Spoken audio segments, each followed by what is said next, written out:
এক মাস আগেও যে শিশুটি জন্মগত বধিরতার কারণে একটি শব্দ উচ্চারণ করতে পারত না, সেই শিশুর ঠোঁটে এখন আধো আধো বল। শিশুটির নাম মুনতাহা। এভাবেই যেন মায়ের কাছে মনের ভাব প্রকাশ করছে শিশু মুনতাহা। অথচ জন্মের পর অসুস্থ সন্তানকে নিয়ে শঙ্কায় ছিলেন বাবা মা। এ ঘাটের জল ও ঘাটে গোড়ালেও কাজ হয়নি তেমন। অবশেষে 18 মাস পর খোঁজ পান ককলিয়ার ইমপ্লান্ট সার্জারির। সিলেট ওসমানী মেডিকেল কলেজের ইএনটি বিভাগের সেবা নেওয়া শুরু করেন তারা। স্বল্প সময়ে মেয়ের এমন সুস্থতা দেখতে পেয়ে বাবা মায়ের ঠোঁটে এখন খুশির ঝিলিক। যে বাচ্চা এখন পর্যন্ত আমাকে মা পর্যন্ত ডাকতে পারে না, সে বাচ্চা এখন সফলভাবে আমাকে মা বলতে পারবে। আমার জন্য যে আরো অনেক বড় পাওয়া। শুধু মুনতাহা একা নয়, জন্মগত বধিরতায় আক্রান্ত সিলেট বিভাগের আরো 99 জন শিশু ফিরে পেয়েছে শ্রবণ ও বাকশক্তি। হাতের নাগালে এমন সেবায় খুশি সেবাগ্রহীতারাও। আমি ঢাকায় লইয়া গেছি, টেস্ট করছি, পরীক্ষা করছি, এখন অপারেশন সাকসেসফুল হয়েছে। এখন আমার বাচ্চা মেশিন লাগানোর পরে আস্তে আস্তে শ্রম দেওয়ার পরে আল্লাহ যদি একই দেন তে কোরআন পড়তো, কথা হইতো, আর কিছু আমার চাওয়া নাই। সাধারণ একটা ফ্যামিলির লাগি এই যে আমরা যা জানি অত ব্যয়বহুল চিকিৎসা আমরা সম্পূর্ণ ফ্রিতে করাইছি।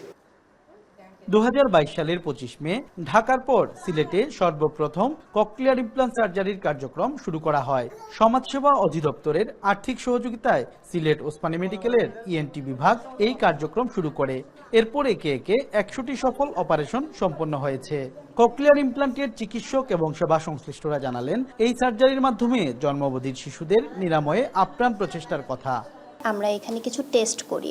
টেস্টগুলো হচ্ছে ABR, ASSR, OE।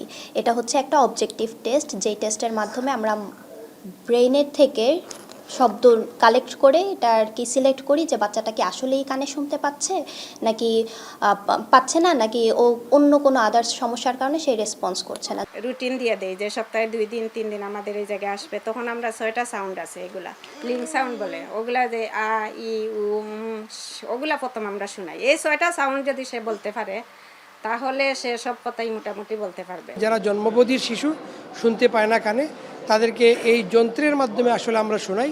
এই যন্ত্রের 2টা পার্ট থাকে, একটা ভিতরে একটা বাইরে।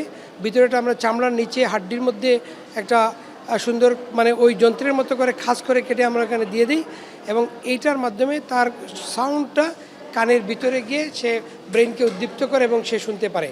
সর্বনিম্ন 15,000 টাকায় নিম্ন আয়ের মানুষও করাতে পারবেন আধুনিক প্রযুক্তির জটিল এই চিকিৎসা।